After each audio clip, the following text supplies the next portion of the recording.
Good afternoon. As you've just heard from Special Envoy Annan, today the international community came together to endorse a plan for a democratic transition in Syria that aims to end the violence and pave the way for a post-Assad unity government. Kofi Annan called this meeting to mobilize the political will needed to implement his six-point plan. And after a long day of intense discussions, the next steps are clear. First, we all agreed to support Kofi Annan's principles and guidelines for a Syrian-led transition, including the goal of a democratic, pluralistic Syria that upholds the rule of law and respects the universal rights of all people and all communities, regardless of ethnicity, sect, or gender.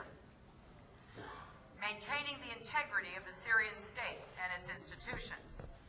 The formation of a transitional governing body exercising full executive powers, which would be broadly inclusive and chosen by mutual consent. And an inclusive and transparent Syrian-led process to review the Constitution and prepare for free and multi-party elections.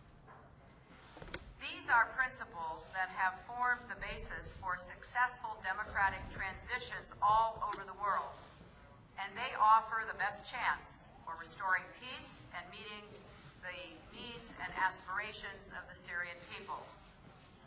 Second, the United States and others will carry this plan to the Friends of the Syrian people in Paris next week and seek to build even greater international consensus and momentum. As long as Assad continues to wage war against the Syrian people, and he himself now calls this a war, the international community must keep ratcheting up the pressure on the regime to halt the violence and do more to provide humanitarian assistance to civilians in need. In the session today, I called on every nation to use all possible leverage to pressure both the regime and the opposition to accept and support the Annan plan. Those states that carry influence with the Syrian government should insist that Assad halt the violence, accept the transition principles, and comply with his obligations under the plan. And we will do our part.